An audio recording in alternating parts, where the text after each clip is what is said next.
Good afternoon, everyone, and welcome to the new school year.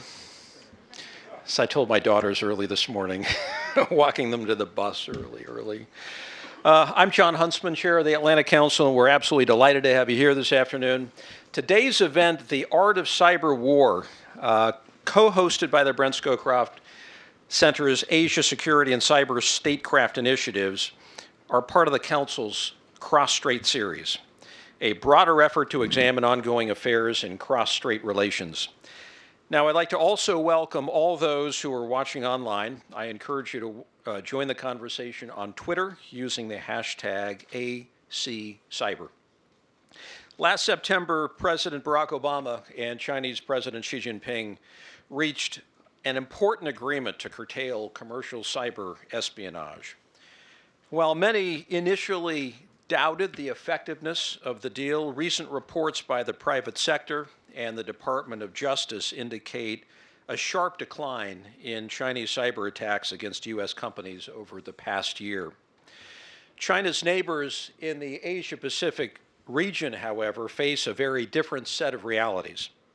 Over the past year alone, the region's remarkable pace of economic growth, territorial disputes, and increasing military expenditures have all been factors in numerous cyber campaigns against governments and businesses allegedly originating from China. In Hong Kong, in the lead up to last Sunday's legislative elections, government agencies were targeted by cyber attacks originating from China. Similarly, Taiwan has been hit by Chinese hackers on a nearly daily basis since the May inauguration of President Tsai Ing-wen. Its ruling party, the Minjindang, has become a frequent target of cyber attacks as part of a campaign to obtain information about the party's policies toward mainland China and its views on Taiwanese independence.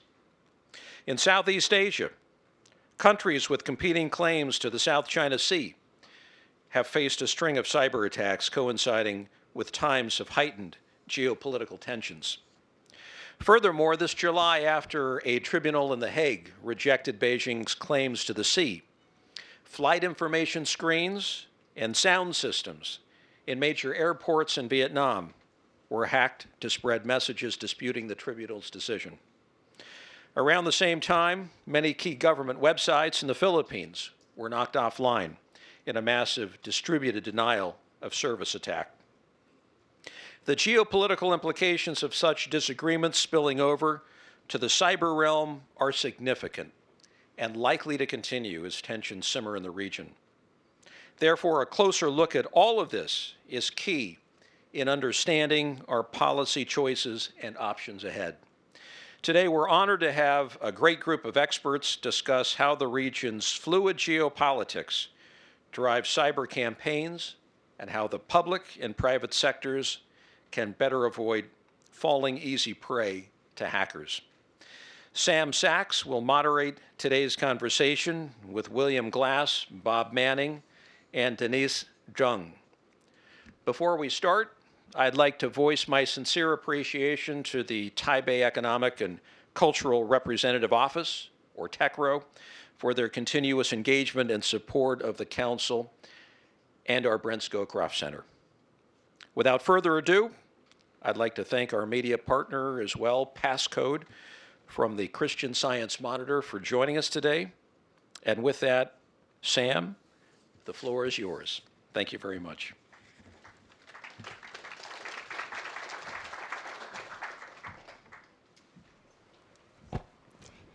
Thank you very much, Ambassador Huntsman. It's my honor to introduce a distinguished panel today. We have William Glass, a threat intelligence analyst at FireEye, previously worked with the US government, a keen expert on advising US industry on the cyber threat landscape. Denise Zheng, Deputy Director of CSIS's Strategic Technologies Program, previously an advisor to DARPA, and also worked with US industry in the software space, an expert on cybersecurity and technology innovation.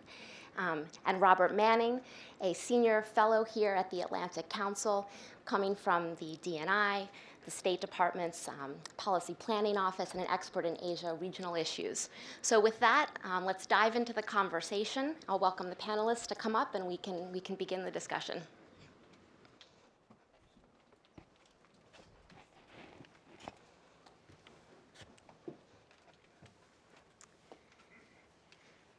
So I thought that we would begin today first by talking about, very briefly, the four main pillars of Chinese cyber strategy. And I thought we'd use this opportunity to dive into each of these pillars, looking at economic and industrial motivations for Chinese cyber operations, as well as the geopolitical foreign policy dimensions, the military aspect, and domestic information control. Now, these are all overlapping but very important pillars of the way that the Chinese leadership is thinking about its cyber strategy. So I wanted to first begin with a topic that's timely. As Ambassador Huntsman mentioned, we're coming up on 1 year anniversary after the Xi-Obama cyber agreement last year. And my colleague here, Will, has done a lot of excellent work looking at the repercussions of this agreement, and in particular, how Chinese cyber activity over the past year has been impacted following this agreement. So I wanted to first open up the discussion by asking Will to share some insights on what we've seen in the past year since that agreement. Sure, thanks, Sam. Thanks to the Atlantic Council for having us. I can't take credit myself for writing that report that our company released back in June. It was a whole slew of us working sometimes long into the night. But I'll summarize for you a couple of the key points that we found.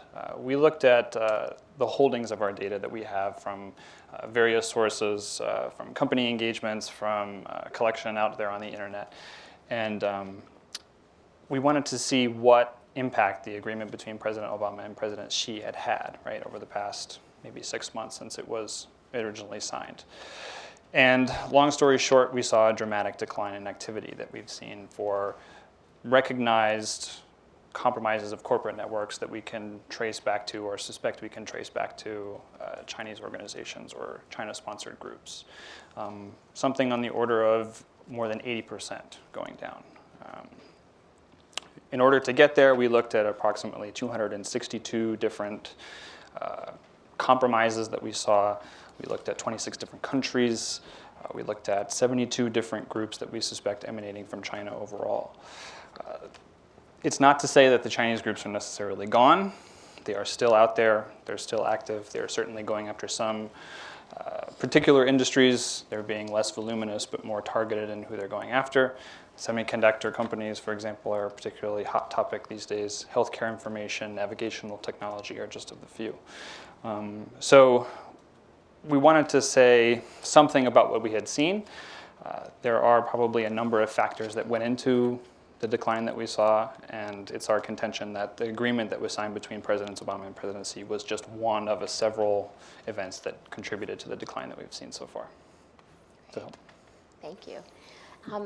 And at the moment, right before the announcement of the cyber agreement last year, I remember here in Washington, there was a lot of buzz because everyone thought that the US government was on the verge of coming out with sanctions against Chinese companies for the first time, that they were associated with cyber-enabled industrial espionage. And at the last minute, this delegation came, and all of a sudden the sanctions were off. So since then, there's been a lot of discussion about what are the policy tools that the US government has in terms of influencing and deterring Chinese behavior. So I wanted to ask the panelists if you had any thoughts moving forward. What are the tools that you think the US government should consider if we want to keep on this trajectory?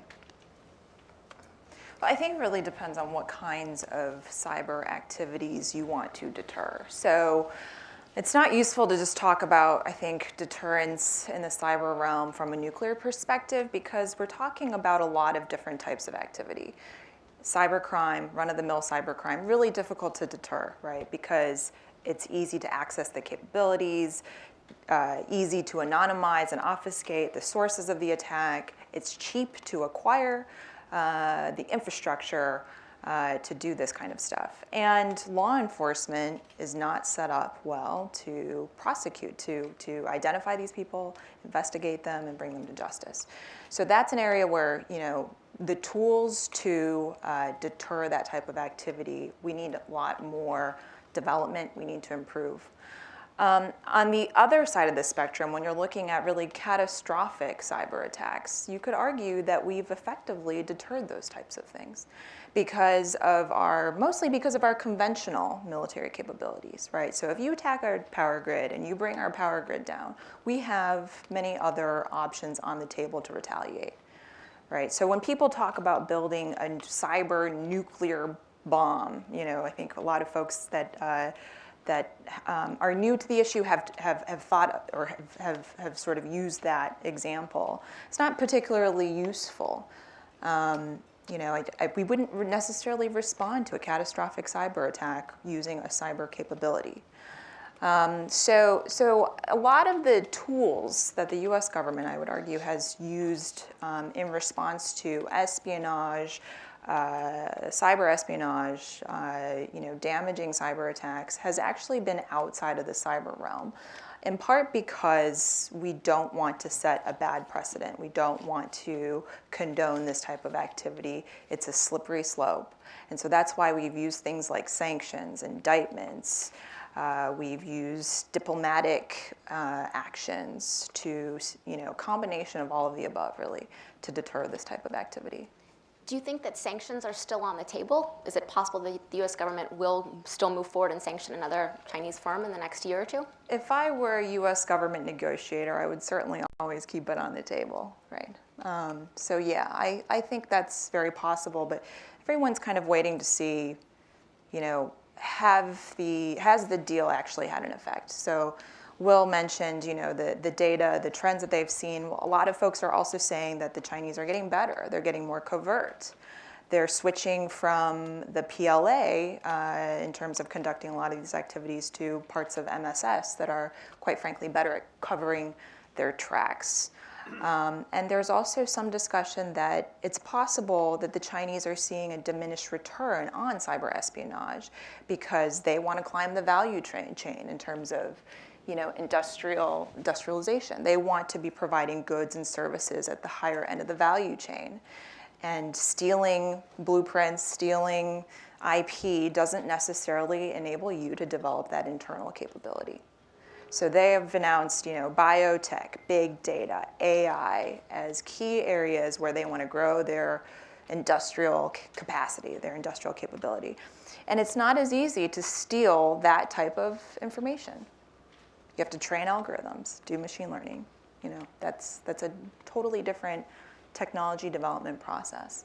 One of the findings from a recent FireEye report that you're involved with argues that while we've seen a decline in traditional hacking activity, we've seen more of an emphasis on using partnerships with Western firms to leverage technology transfer. Can you comment a little bit more on that trend? Sure. So that goes back to what Denise was just talking about, right? There is a certain limit to which you can derive value from stealing blueprints for something. You need actually the people who know actually how to build it, right? And so I think part of the reduction we might be seeing is somewhat of an attempt by the Chinese side to say, hey, look, we're gonna scale this back a little bit and try to build a more friendly environment for Western companies to come to China and feel like they can invest a significant amount of money or make partnerships or provide the expertise that these companies want. And if there's too much of a perception that they're hard-won intellectual property, their research and development that has cost these companies hundreds of millions of dollars over however many years, if they have a feeling that that's going to be suddenly erased or stolen from them, they're going to be less likely to make something of a partnership like that. So this could also be a recognition that they're getting less bang for their buck in terms of stealing it.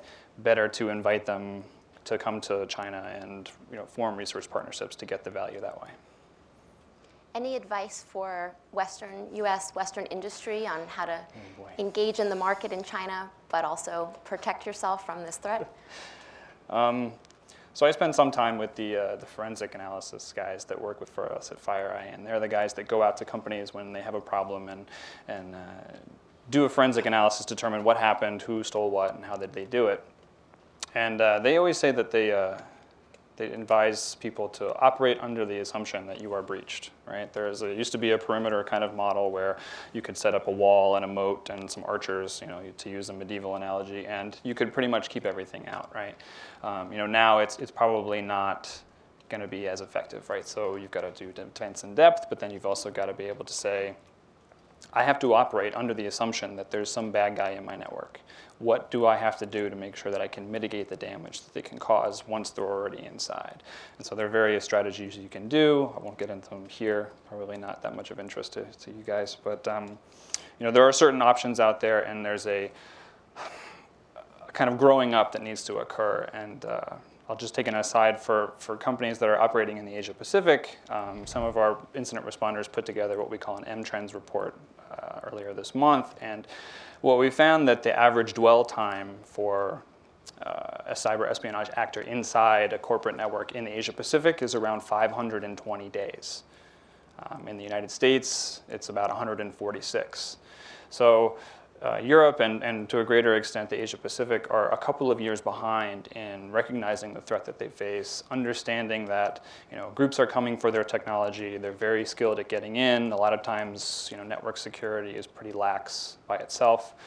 And so the fact that these groups are able to stay inside a corporate network for 520 days, bordering on 2 years, the amount of technology and information or proprietary stuff that can be stolen during that amount of time is extremely high. Well, I'll pivot here away from the industrial espionage angle, and I want to talk about information technology policy in China. And this is an area where I think we've seen a rapid build-out of laws and regulations under the Xi Jinping administration. Denise and the other panelists, can you tell us a little bit about what you're seeing in terms of China's efforts to build up a cyber governance regime? Well, I think it's part of a larger trend that I find a little disturbing, and that is their markets are closing and they're coming up with all sorts of devices, regulatory and otherwise, the NGO law that they passed, to squeeze out American firms and build national champions of their own firms. Particularly, they've gone after IT firms, Apple, Qualcomm, others. And I think there's still some back and forth about trying to get them to back off some of these legal devices they've come up with. But it's a troubling trend because I don't see how they get from there to the so-called market-driven reforms that they claim they want to implement. So I think it's a larger problem for them, and it's a larger problem in the overall U.S.-China relationship. And I think on the sanctions, as I recall, one of the reasons they came around was they were really stunned at our attribution capabilities, that we identified which office in the PLA was doing it, who was doing it, and we even went onto the Facebook page of one of the guys doing it. And so that must have kind of woken them up and wondered what else we can do. And I think there's some basic tools in foreign policy, and it's logic, bribes, and threat. Those are the fundamentals. And I prefer threats in many instances. But I think the stakes for them in the relationship, we have a $600 billion a year trade relationship. And so there's really limits on how far they go on this stuff. I might just add to that as well, that what we see in China, I think, in the ICT policy space is sort of a conflating of industrial interests and security interests. And I think China, just like any other country, has legitimate security concerns about the products that they buy, about the services that they procure. But that when you look at the design and implementation of the laws and the regulations and the policies that they're pursuing in this space, I think, at least from my vantage point, that the underlying motivation is really to advance their domestic industry, even though they have these legitimate security concerns. And this is very obvious when you look at their 13th five-year plan, when you look at a lot of statements that Xi Jinping, that Lu Wei, the former head of the CAC, his various speeches. When you look at their longer-term S&T plan, this type of ideology is reinforced across the board. I think there are probably 3 trends that are worth noting as well in the sort of ICT policy space in China. And the first is that there is a sort of expansion as well as a centralization of cybersecurity authorities under Xi Jinping. You see that across the military, you see that across the intelligence apparatus, as well as the civilian government. They've sought a number of laws, a number of new regulations specifically to do this, as well as structural reforms internally to centralize a lot of the different things that were taking place. I know that there were at least 15 different entities across the PLA that were involved in cyber until the recent reforms. Another area where you see, in terms of trends that are going to continue, secure and controllable. That's a term that's been thrown around a lot, and now some people are saying secure and trustworthy or whatever. That, along with data localization and content censorship, will continue. I don't think that there's really any hope, at least within this administration, of those activities diminishing. You see that a great example of that is in the recent cybersecurity law, the draft that was released, where you see a broad expansion into other sectors, additional security reviews and requirements, also that a lot of the definitions in terms of who is covered and what types of reviews that they will have to undergo has gotten more ambiguous. And that leads me sort of to the third trend, which is that Chinese cybersecurity laws and policies are intentionally ambiguous. And they do this for a reason. They do this because it provides great flexibility. It provides the government with the discretion to determine how to enforce things and whether to enforce things to their advantage. And it also, as some analysts have said, shields them from formal sort of WTO complaints as well. If a lot of the laws are not finalized, or if a lot of the regulations don't actually have promulgating guidance, it's harder to bring a dispute. So there's reason behind it all. I think it's also easier to look like they're making concessions to push back from U.S. government, from U.S. industry. Last year there was a lot of resistance to the banking sector regulations, which would have put on very burdensome requirements for IT vendors in China's banking sector. And the Chinese government said, oh, but we suspended these laws. Meanwhile, for a year, they had been implemented informally in ways that created significant disadvantages to U.S. companies in those sectors. So I think that victory at this point is something that is something that the Obama administration needs to be careful about claiming, particularly in ICT sector regulations. But I wanted to talk a little bit about the military reforms in China and a point that you raised. Xi Jinping has undertaken sweeping reforms of the command structure of the PLA. And I think that there are two schools of thought about what the implications of this have been in terms of Chinese cyber activity. One is that it's caused some paralysis in the PLA, and that may be why we've seen a sort of slowdown in activity. But the other is that it's just made for a more refined, more targeted approach. So I wonder, Will, I think you've done some look at the implications of these military reforms. Can you comment a bit on that? Sure. So it's really pretty interesting stuff that they did at the end of last year when Xi Jinping came out and said, we have this new strategic support force, and it's going to do cyber things, it's going to do information warfare, it's going to do all these other technologically relevant skills that they have. But then that was kind of it, and we didn't hear much about it afterward. And so, some details have started to come out, right? Xi Jinping gave a speech the other week about how it needs to be, a driving force that will be able to support the other services in the military, the Army, the Navy, the Air Force, and then the Strategic Rocket Force, which owns all the ICBMs. And it will be, I think, really interesting to watch where this goes, right? As Denise mentioned, there were, a wide array of organizations within the PLA that used to have a cyber thing attached to them, right? We have the similar issue here in the United States with the U.S. military. That's where the money is. Everybody wants to have cyber in front of their name, even if they're in janitorial services or something like that. They want to be cyber. And to what Sam just said, there is some slowdown, but I think there's also going to be, once they figure it out, it's going to be a really interesting thing to watch. The U.S. Cyber Command was officially stood up in October 2009, and they're expected to have all their 133 teams of the Cyber National Mission Force ready in 2018. That's a 9-year spread. So if we can apply, some kind of similar time frame to the Chinese, we should expect the Strategic Support Force maybe to get going by 2024 or something like that. But I don't think it will take them that long.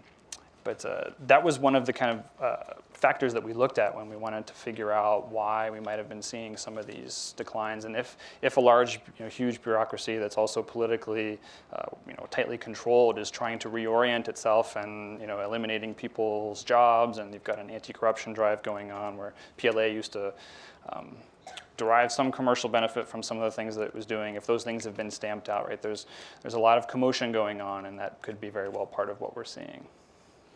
I think this touches on another trend, which is, as Denise mentioned, the centralization of these different actors. And there's sort of a misconception about China's political system, which is that cyber strategy has always been quite centralized and top-down in terms of coordination. But meanwhile, you have all of these different actors, the PLA, civilian industry, academia, the MSS, that have been sort of competing for influence. And I wonder if the panel has any thoughts about the new Cyberspace Administration of China.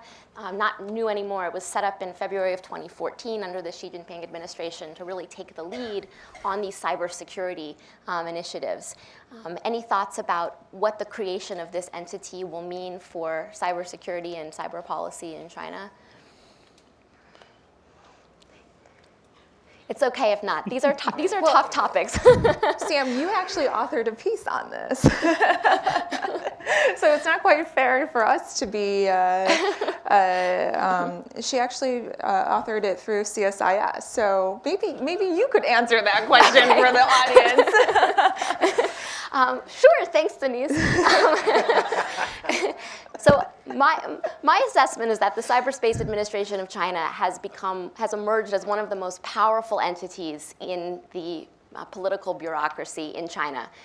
At the same time, there's still some internal turf battles that are being sorted out and are not completely over. So you have the Ministry of Public Security that has played an increasingly important role in driving these ICT policies and setting the cybersecurity agenda. And I think that turf war between these two is still playing out. We saw it play out in terms of the content of the cybersecurity law. And it highlights the tension in this government, which is, on the one hand, you have a government that wants to clamp down on control of digital information and in terms of the hardware, the software that's involved. But you also have a government that wants to create national champions in the technology space and really promote entrepreneurship and innovation. And I don't think that I think that tension is being hotly debated in the bureaucracy right now. And CAC, the Ministry of Public Security, are sort of in the mix of that debate. And it's an open-ended question, who's going to emerge as the more influential player? I have a question, actually. So what do you think is the delineation of roles between CAC and the new Cybersecurity Association of China, and then the new standards organization, TC 260? Yeah. 260 or 280? 260. 260. Yeah. Yeah. So the Cybersecurity Association of China is an entity it's an industry group that was established this spring under the Cyberspace Administration of China. And it's essentially a party-sponsored industry association. It includes not only prominent government entities, it includes research institutions, as well as members of Chinese private industry, so some of the most important Chinese cybersecurity companies and tech firms. So far, there are no foreign members that are involved in it. And its mandate is essentially to strengthen cybersecurity in China, as you have the Chinese government's aware of their own vulnerabilities in these areas, as well as to groom national champions, help companies like Alibaba, like Baidu go out and compete globally. It's still a little too early to figure out what its influence is going to be within the broader cyber governance regime. I think we're going to need to watch and see when the final draft of the cybersecurity law comes out and these other regulations that are still pending, are they going to have a voice? Are they going to represent Chinese industry? Which, something, I think there's sort of a myth that Chinese firms are always aligned with the government's agenda on these regulations, and that's not always true. Cross-border data flows also hurt companies like Alibaba that want to go out and compete and don't want restrictions on data flows, right? So that's something we're going to have to keep an eye on. Will, were you going to say something? So Sam, if I could touch on something. Yeah. the CAC, Lu Wei used to be in charge of it, and there was something that he used to talk about with great frequency, which was the concept of cyber sovereignty, and that is the idea that a country should be allowed to control the internet, the tubes and the wires, whatever you want to call them, that are inside that country's borders, and nobody else is allowed to tell them how they're going to run it, right? Obviously of great concern to the Chinese. They want to make sure that they know exactly what information is flowing around, what people can see, who knows how much money Wen Jiabao's family has, things like that. ICANN, which is the Internet Corporation for Assigned Names and Numbers, is a private organization that was stood up in 1998 to govern the Internet's addressing system. I apologize if some of you already know this, but when you type in google.com, it goes and figures out what IP address that is so that your computer can take you there, right? So there's been a lot of debate, especially since 2013 when he who shall not be named decided to let everybody know what the US intelligence community was doing. They said, wait a minute, you, the United States government, have control over the internet's addressing system. This sounds like a terrible idea. I don't like this. And a lot of countries out there were legitimately concerned, I would say.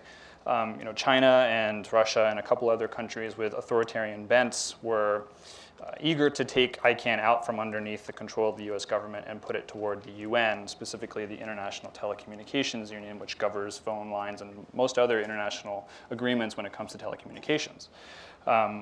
The issue with that for a lot of people, including the United States government, was that having it as a UN body would allow for governments possibly to exert undue influence, right? Especially since China has a veto and so does Russia on this UN Security Council. If cyber policy and addressing systems ever reach the level of a Security Council issue, we could be in really big trouble. So fortunately, the US government announced last month that it is supporting the complete privatization of ICANN, right? It will come out from under the Department of Commerce and will be this kind of supranational organization that's run not by any government whatsoever, and it gets to determine who owns .com, who owns .org, who owns .net, who owns .zhonghua, right? And so kind of a victory for those of us who like to have free information flow on the internet. But Sam was bringing up cross-border flows, and certain Chinese companies have to be connected to the world economy in order to make money. And so there's probably a disconnect somewhere between where the government wants to have more control over the internet addressing system, but companies like Alibaba or Didi Chuxing or whoever would want to say, we actually like this, where we're going to have an ability to have information go wherever we want and make more money. Thanks for that. I think that internet governance is a topic that gets us into a broader, one of the other pillar of Chinese cyber strategy, which we haven't touched on yet, which is sort of foreign policy and China's role sort of in the region and globally, and cyber as a tool in that. And I know, Bob, you've done a lot of work in this area. Do you want to comment on cyber as a tool of these broader foreign policy objectives? Well, I don't know how much I can add, but I think it's just another arrow in their quiver, so to speak. And I think Governor Huntsman alluded to some of the, in areas like the South China Sea where they, Philippines, Vietnam, and certainly in Taiwan, particularly since President Tsai has been elected, they've been really using it to be disruptive and getting their message across. But I also think the Cyber Association you mentioned, they had sent a delegation here, and we had a meeting with them, and they seem to be sort of the smiling face of Chinese cyber policy, that they want to engage, they want to talk about cooperation, codes of conduct, and that sort of thing. I don't know how, I'm reserving judgment on it, but I think that all the things you talked about are evidence that of a work in progress, and it's not clear where the ball is going to land. I think the more pressure we put on them, probably the better in terms of what the results will be. And I think in terms of industrial espionage, I think they're probably being a lot more discreet and discerning rather than the kind of full court press they had done in the past. But I don't think it's over. And I think their overriding goal is still modernizing the Chinese economy. And I think the concern is that they put forward an agenda of market where the market was supposed to be the determining factor. And that seems to have been fallen by the wayside, and the state is clearly the determining factor. Instead of SOE reform, what we're hearing about is consolidation. So if you get, as if getting a corrupt state entity bigger will make a difference in its behavior. I want to focus on something you said. You talked about cooperation and collaborating on a code of conduct. You know, we've been quite pessimistic, I think, so far on this panel. And are there areas for collaboration, for cooperation in the cyber realm with China?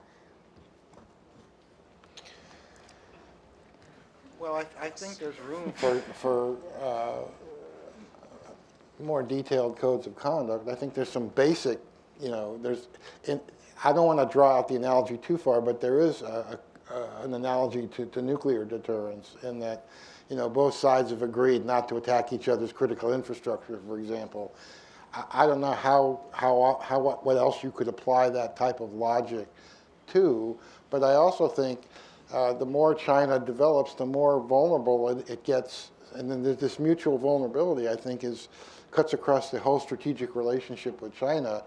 And I guess the way I look at it, it took us about 20 years with the Soviet Union before we had a strategic framework. And I think we're in the early phases of trying to develop one. And cyber is part of that, but it's a nuclear, it's missile defense, it's a whole range of strategic issues where we have no understandings with China whatsoever.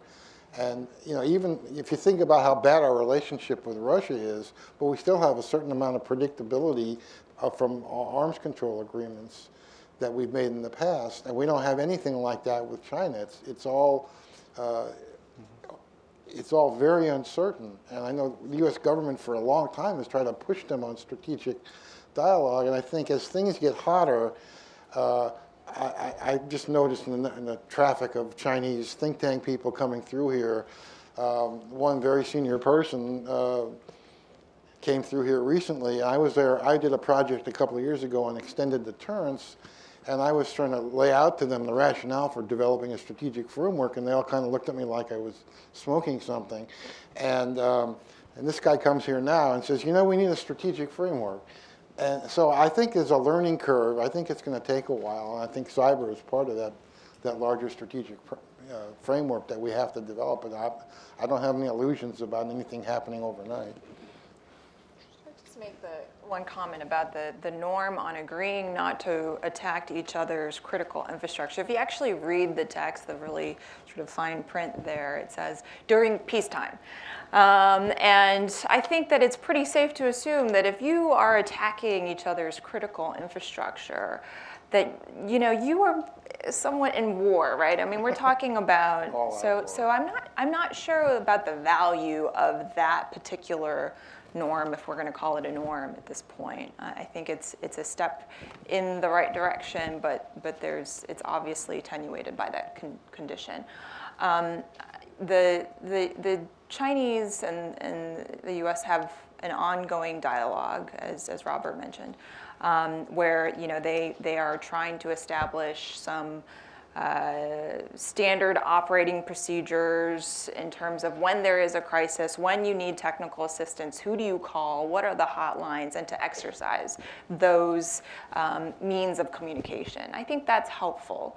But at the end of the day, the real sticking point, I think, between the US and China on making a lot of progress on cyber norms is the issue of internet sovereignty and the fundamental disagreement about whether or not states have a sovereign right over the internet and the ability to control the type of data that flows over the internet, how it's secured, how it's regulated, and that I think is the biggest barrier to making progress.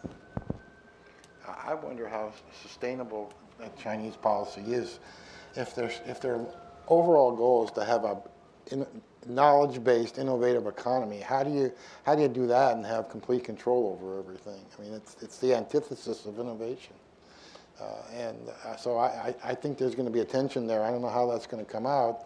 So far, I've been pretty disappointed. Everything I see going on is going the wrong way towards more control and less innovation and intimidation. I mean, if you're a Chinese decision maker in the military or the state-owned enterprise or a provincial governor, you're afraid to do anything. I mean, there's a mood of fear because you know, they'll set their anti-corruption campaign after you if they don't like what you're doing. Well, I wanted to take a moment at this point to open the floor up to questions from the audience. And we've touched on a lot of different topics. But any questions? We're waiting for Mike, or Mike's just going to yell.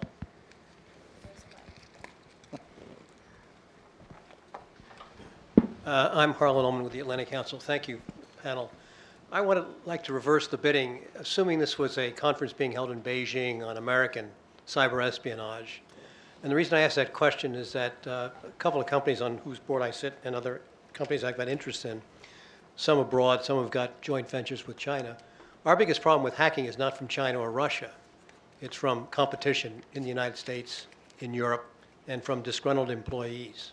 And when we report this to legal authorities, we get a big shrug saying it's too big of a problem.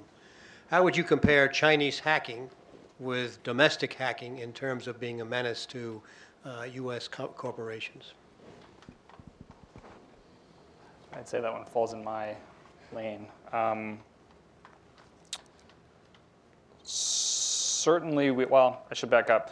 The U.S. is one of the only countries, I think it might be the only one, that has a specific law on the books or a norm on the books that they will not conduct commercial espionage, right? Virtually every other country does it, even with their intelligence services, right? Or is suspected of doing so. Certainly,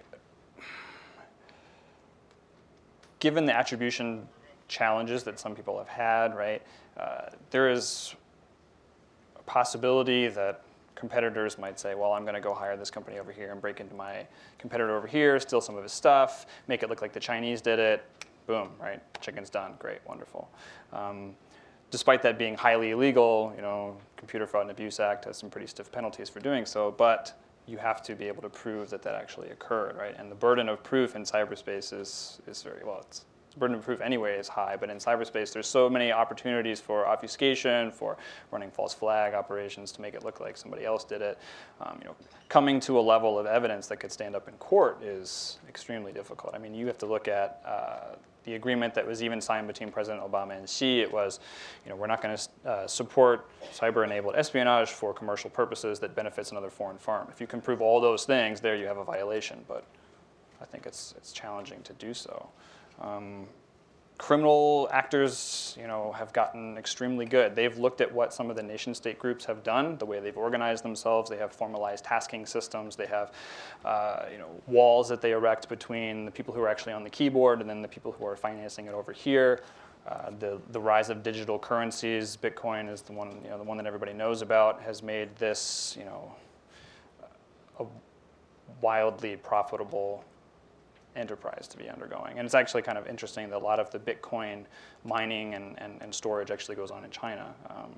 So that's a whole nother issue for the government over there to figure out, well, we want to keep control of our currency, but there's all this digital currency as well. People are doing a lot of crime over there. China is the largest internet market, by far. Plenty of opportunity for stealing people's payments accounts for Taobao or Alibaba or whoever and buying whatever you want, right? I think you're right in saying that the nation-state actors get more press. In terms of total volume of damage, the criminals are probably doing more. Other questions?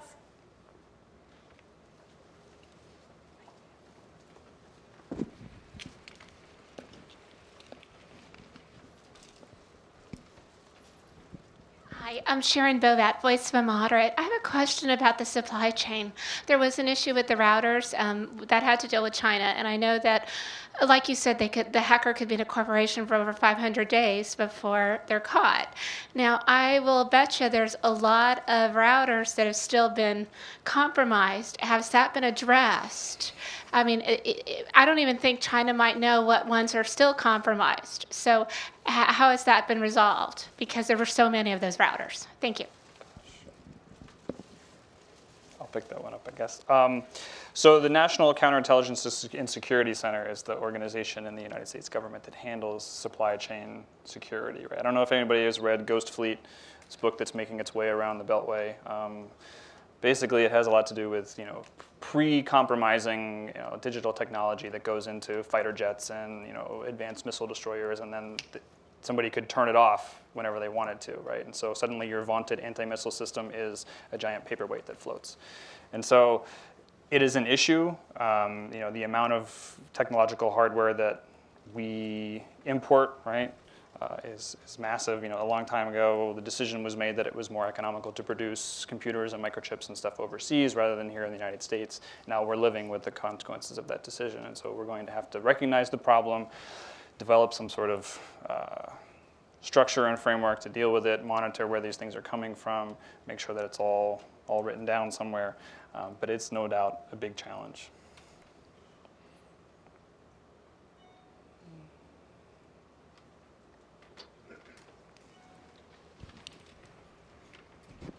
Since no one else is asking, this may not be relevant to this issue, but right now the big cyber issue seems to be Russian intervention in the U.S. election.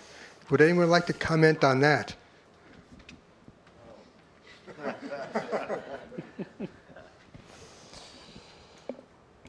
I think this is pretty run-of-the-mill sort of political espionage activity, and I'm sure this is pretty well-informed crowd. I mean, folks know that in terms of political campaigns, they're fair game in terms of espionage, right? It's the release of the data that was collected to WikiLeaks to sort of shape the influence the U.S. election that is obviously more concerning. Putin was interviewed by Bloomberg, I think a few days ago, where he denied responsibility for the DNC hack, but he said, "Isn't this a public good? I mean, why are we even debating who, actually conducted this attack? And let's just focus on the fact that the hackers did something good for society." And so I think that is a pretty good indication that, they're probably involved. They're probably behind it. I mean, it seems like almost an admission to me in some ways. This type of stuff is really hard to deter, and figuring out how to respond to it is really difficult. So I think, the administration is still trying to figure out how to respond. They're looking at a lot of different options, trying to war game those options out. One of the biggest challenges is attribution, not because they haven't determined that it is the Russians, but because they don't know how to publicly provide that attribution, right? So people always talk about attribution has gotten better, we've developed better tools. That's right, we have, but it's not necessarily reverse engineering code and looking at forensic data analysis of the information around an attack. It's using all different sources of intelligence. And we can't, there's a sources and methods problem there. And that's why we aren't able to fully attribute publicly. And to do any type of activity like indictments or sanctions, for example, we need to have public attribution, official attribution. We need to have all of the evidence and sort of articulation of how we acquire that evidence. That's a problem. So I think there's multiple layers to this in terms of coming up with the right response. One, what is an appropriate response, right? I think the Russians are very difficult to deter, much more difficult than the Chinese. Two, the attribution problem, not because we don't know, but because of the question of how to publicly attribute. I could give you a little bit of a more tactical view of the way I see it from within FireEye, and that is that the Russians are significantly skilled enough that if they didn't want us to know who did it, they very well could have done it. The fact that they use tools that we know are used by probably other members of the Russian intelligence services in order to break into various organizations here in the DC area means either they were careless and didn't care that we would know, or they wanted us to know, right? The fact that they came up with this moniker Guccifer 2.0, and it's the 2.0 version of the guy who supposedly claimed that he found Hillary Clinton's private server. I mean, there are just too many different things here that it almost seems forced in order to say, we're coming up with this hacktivist persona out there on the internet. We're not really expecting you to believe that it's this Guccifer guy, but if you do, that's too bad for you. And so, looking at this and saying they want us to know that, we have all of this information, we have all these capabilities. As Denise mentioned, that deterring, physical Russian forces, whether it's a bomber buzzing a plane or a tank division moving to a border, we know how to do that. We haven't figured out how to do deterrence in this other domain that we're not particularly comfortable with, right? This is information flow. We're supposed to be all about everybody doing everything however they want. To feel like we're going to restrict that somehow or counterattack in some way, it's not something that we're prepared to do yet.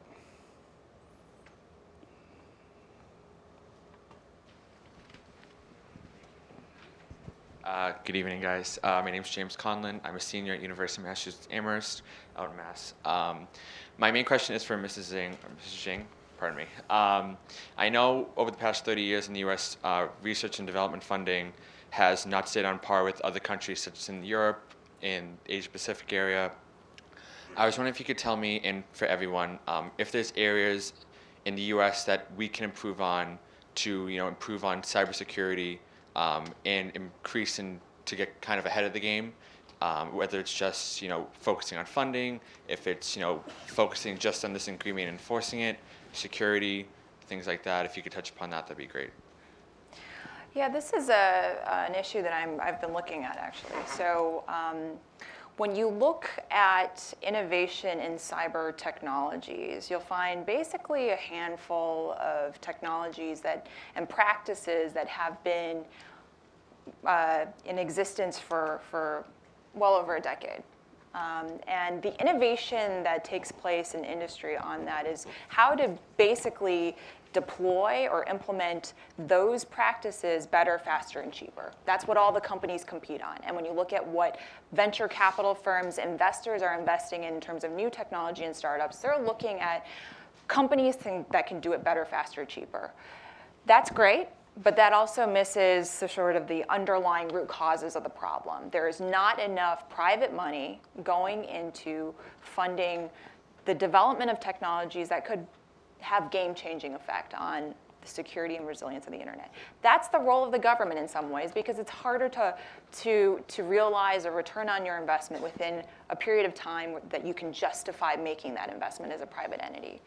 So you have organizations like DARPA, you have organizations like NSF or IARPA that are making investments in this space. But there's something that we call in the R&D space the transition valley of death. And that is after you've developed a prototype, after you've developed an alpha of a product, right? Using government money, it's almost impossible to transition that technology into commercial practice. It's already very difficult to transition that technology to government, even when the government has spent money building it. So we need to be focusing on efforts to bridge that technology valley of death into transition. And I would argue that government should take a page out of the playbook of a lot of the VCs, not in terms of necessarily the types of entities that they're investing in, but how they do it. So when you look at how VCs operate, right, they are sourcing startups. They're looking at which technologies are promising. But they're not just doing that. They're actually looking at the teams of people, right? Do you have a person on this team that knows sales? Do you have a person on this team that can get you access into the marketplace? You're building a product team, not just getting the smart people to develop the technology, right? And not only are they doing that, but they're getting validators from outside. They're getting big companies to validate the technologies of these startups so that they can, commercialize the product. That's what we need to be doing with more, government-sponsored R&D programs, thinking about how to put together smart people that not only develop the product, but make sure that it's successfully transitioned to government and customers as well as the private sector. So you're right that R&D spending has gone down. I'm not, I think an easy thing for people to say is, oh, we should just increase R&D funding, right? I mean, if you compare R&D funding that we spend now on national security or defense-related technologies compared to the Cold War, it's a fraction. I haven't calculated the numbers, but it's significantly lower, right? And a lot of our major technological breakthroughs happened during the Cold War because of the amount of investment we put into this. We're not in that type of environment anymore. We have to think differently about solving this problem. So that would be my advice. Not necessarily increasing funds, but bridging that technology transfer of death and building smarter, more versatile teams. It's interesting because the Chinese government is having this same debate and discussion right now around the 13 five-year plan, where they've yet again come up with a list of strategic industries that are targeted for more state support, more investment in R&D. And the question is, I had a conversation with a friend of mine in China about, well, how is this 13 five-year plan really going to help lead to innovation in these sectors when there's such a heavy hand of the state capital allocation? And indeed, in China right now, they're thinking about how can we actually take it to the next level and commercialize these technologies. And strategic advisors in China are thinking through that same challenge. And so it'll be interesting to see how both on the US side and the Chinese side we grapple with that same issue.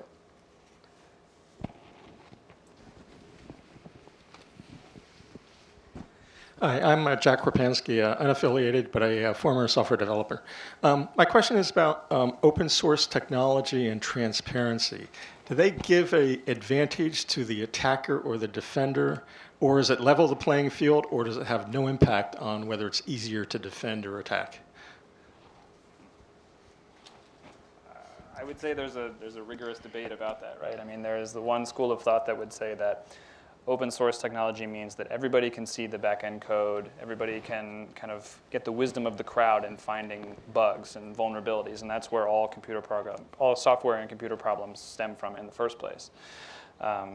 The other side of that argument is that everybody knows the code, and if there are bugs and people can't necessarily find them fast enough, it becomes easier for would-be attackers to find a particular vulnerability that they could then build a tool to exploit. So. As software code is getting longer and longer and longer, I think I saw a Mercedes-Benz ad the other day that said this car has 10 times as many lines of code as the Apollo lander, right? First of all, the fact that we have that much code in a car is a little scary to me. But the fact that this stuff is getting longer, the number of man hours that it takes to go through and find problems, if it's an open source tool, may actually give a benefit to the attacker who is going to sit in his basement or in his government facility and look through that code all the way through. Whereas if it were proprietary and hidden, like Microsoft Windows or something like that, it would be much harder to find those problems as the code gets bigger.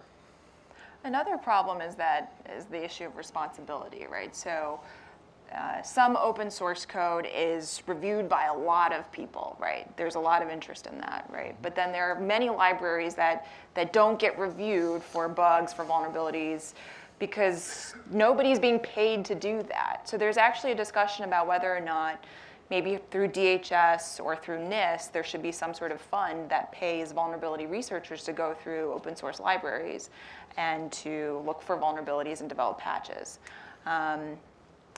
The answer is not so binary, I guess, is what I would say. In the front, in the red tie? Yeah. Thank you. Thank you for coming today. I'm a freshman at the George Washington University. My name's John Fidel, and thanks again for taking my question. One of the biggest pushes in the technology industry is quantum computing, with both the Chinese and the American government sinking into around $600 million of investment. Mm-hmm. Also a huge push in the technology industry, including Google and many startup firms for quantum computing. And I was wondering, is there any chance that this will raise the stakes of the current engagements between the Chinese and U.S. governments? Or will it just keep the stakes where they are right now, except it's just at a higher tier of technological advancement? Will it raise the stakes? I mean, there's a race to acquire quantum computing capabilities everywhere. And I'd say that the most cutting edge developments are taking place in parts of this government and parts of this country that do not get reported on in the news and where the budgets are not necessarily made transparent. So I think it would be very difficult for us here sitting on the stage to sort of articulate where that, the sort of pecking order, how that is and how you would compare. I think the U.S. is probably the leader. I hope it is. The Chinese claim to have launched a quantum satellite, a quantum communications satellite. a couple weeks ago. They did launch that satellite, but it doesn't have the full suite of capabilities that you would need to really fully call it a quantum communications satellite. I think it's a nice first step, and there will have to be a lot of additional research and development before they get any real use out of it. I think also there's still some debate in the technology community about what's possible and what the capabilities may be in the real world. In the front here. Hi, my name is Harvey Shagoff. I'm with the American Bar Association, Standing Committee on Law and National Security. Thank you for putting this together. It's been a very interesting discussion. I guess two things. The first is there is this issue of encryption, and that encryption issue has sort of pit Silicon Valley with both against Washington and Beijing in a certain way, given the product. So it's been curious to me that has not come up, and I'd be curious for your thoughts about that. And the second issue is we are going to have an election. We're going to have a new administration. So what would be, from your perspectives, what are the 3 or 4 issues you would advise a new administration to focus on, and why would those areas, do you believe, be the most advantageous and successful to bring the relationship forward?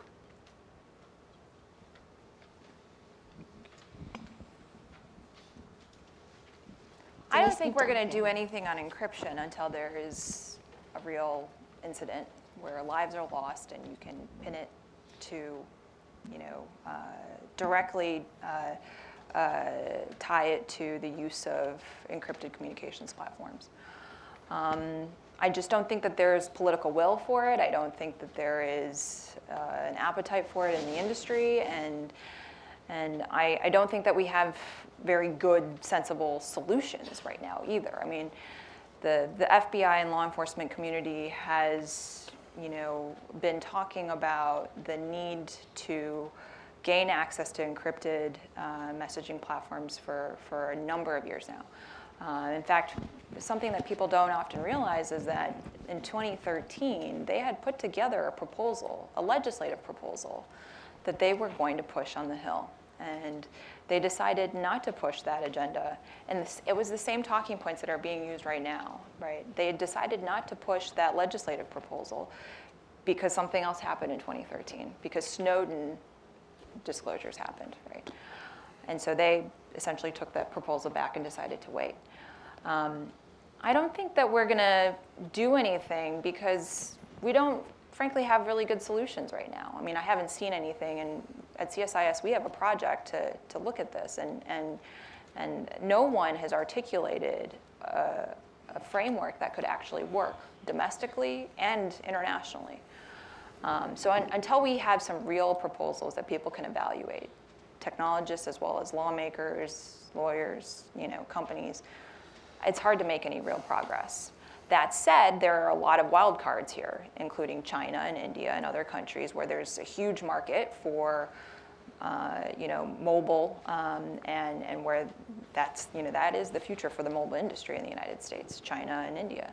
And what they decide to do with their domestic encryption laws will certainly have influence over how these companies determine their position on the matter. In terms of what the next administration should do, I think first and foremost, I mean, this is the least sexy of the recommendations. First and foremost, they should do a better job of protecting their own networks. They need to, adopt newer technologies. I'm not even going to say the new technologies, just newer technologies, right? They need to learn from the private sector in terms of how they manage security for the federal government networks. That should be their first goal. And then I think there are a number of other topics that deserve a lot of attention, including how to enable companies to protect themselves. So we've been having this debate about hacking back for a while, and I don't think that that is a useful way to describe this problem. What we need to do is to figure out how to enable companies to provide for a better defense. And that's not necessarily going out and breaching other organizations' networks and stealing their data back, but it may be some other types of activities that do operate in this sort of legally murky area. So botnet takedowns is a great example, where a lot of companies, have concerns about engaging in that activity because it's legally uncertain. I think rather than sort of articulating exactly what those activities should be on the stage here, that the government ought to consider putting together a pilot program, much like we did for information sharing. When DoD put together their cyber threat information sharing pilot program, it was kind of the first of its kind, right? And now cyber threat information sharing is a mainstream topic. It's what every industry sector is investing in, right? And a lot of that dates back to the Defense Department's effort to sort of test out this activity. It wasn't a success right off the bat, but it did help them establish a lot of the legal vehicles that they needed. It helped them build a lot of the relationships within this trusted group to get information sharing to where it is now. So I would say, we ought to consider getting some critical companies together and establishing a pilot program, possibly under the DoD umbrella, that looks at what types of activities those companies can engage in to provide for a more effective self-defense. A quick follow-up question on the encryption side, because the Chinese are watching our debate about encryption quite closely as they're in the process of forming their own encryption laws and regulations. Any thoughts on their perceptions about what's coming down the pipeline in terms of Chinese encryption policy? I know a lot of this is not necessarily very obvious from the outside, so it's okay if the answer is no. Well, they have their encryption law, which I don't think has been implemented. Not a big surprise for China. There's still some pressure on them to change it. There's certainly pressure on them to change it. So the Chinese, in China, there's a set of encryption laws that apply to commercial encryption products where encryption is the core function of that product, and that's highly regulated. I'm going to set that aside. There's smartphone encryption or device encryption where the new national security law applies, but we haven't seen them fully sort of implement it yet, and we don't know exactly how that will play out. For all smartphone companies operating in China, they have to adopt an encryption standard called ZUC, Z-U-C. And it is a internationally recognized encryption standard at this point, so all of the documentation details have gone through public review. But they're still concerned that that encryption standard has some sort of backdoor that folks have not necessarily been able to identify yet publicly. Obviously, I think the big question that people want answered is, what about Apple, right? Is Apple, will they be able to continue to sell their products in China, and are they going to be able to offer products, chat platforms like iMessage? I don't know the answer to that, but I know that when you look at Chinese smartphone and messaging application usage, you see that iMessage is actually a tiny percentage of their user base, and that WeChat and QQ are the vast majority of what people use to communicate when it comes to mobile chat platforms. And those do not offer end-to-end encryption.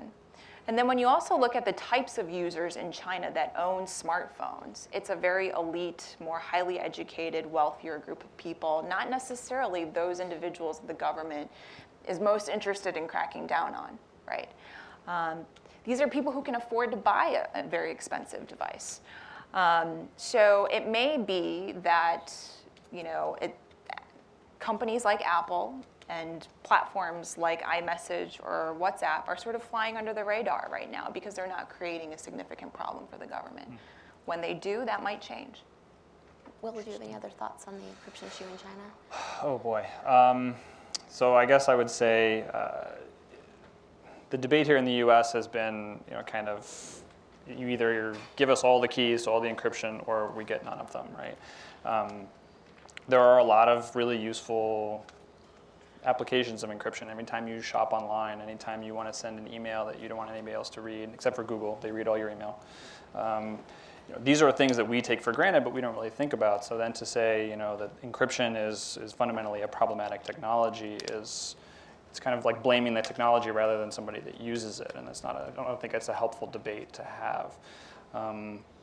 There are ways that you can get around encryption, right? There is, in a communications protocol, there is the sender address and the receiving address that have to be unencrypted for the system to work, right? You can tell who's talking to who regardless of the content of the message, right? Or at some point on the phone, if we're talking about, a chat application, it's in clear text when the human is reading it, right? We can't read encrypted bits and bytes, and, if we can install some sort of image capture thing, right, that will pick up the message as you're typing it, you can get around it. So fundamentally, banning encryption, I think, is a dangerous road to go down. As far as what the Chinese are watching us, right, and if they look at the U.S. and says, well, the U.S. can get away with this, we certainly can, and if the U.S. decides that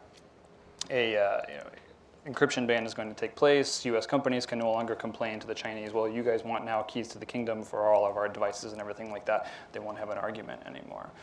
So for them to be able to piggyback off of whatever U.S. policy is in order to get what they want, I think this might be something that they're hoping for, certainly something that they're watching.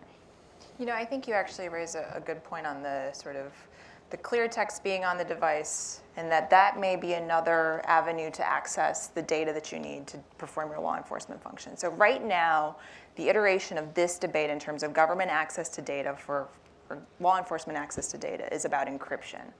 I think the next iteration of this debate is about law enforcement hacking activities and what is lawful hacking in terms of, government activities. That's the direction that we're moving. So I think the administration could also benefit from thinking a little more about how to govern that activity. I think we have time for, say, 2 more questions. Thank you. I'm Bryce Feschkorn. I'm with the MITRE Corporation. And I was wondering if you could comment on sort of the HR practices for the cyber operators in China in terms of retention and salaries and training in general. Like if you would travel down the Silk Road, yes, their best cyber actors come from more of like potentially the black hat community in the true sense that they're cyber criminals and that they've been caught and now they've been conscripted into acting for the government.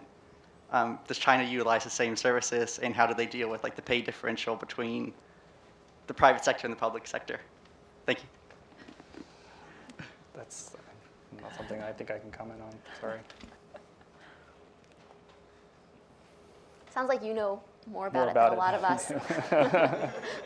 Time for one more question. Hi, my name's Dee. I'm a lawyer. President Obama was just in China yesterday, and I was just wondering what your thoughts were on how his trip went. Well, if you look at the statement the Chinese put out and one the White House put out there, they're not identical. I think the Chinese have kind of written President Obama off to a certain extent. The focus on climate change is one that I think the Chinese like because it has no enforcement and no penalties, and it's aspirational. And they've been dependent on coal for between 67 and 70% of their energy for the last 20 years, and it hasn't changed very much despite their stated intention to do so. So I'm not sure, it's good to have a goal, but I'm not sure we have the wherewithal to reach it. And there wasn't a whole lot of there on some of the other issues. There's a smattering of global issues,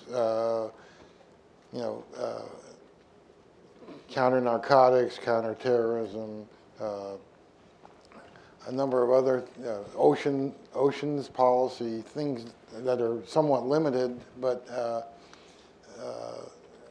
that the Chinese are cooperating on. But I think the fundamental volatility of the U.S.-China relationship was not reduced, as far as I could see, by this meeting. And I have to admit, I kind of find the Chinese behavior a little confusing, because I think they have to know that whoever wins the election, they're going to have a tougher China policy almost inevitably than what they've had with Obama. And so you would have thought there might have been an interest in locking in some things with Obama before he left, but I don't see any evidence of that.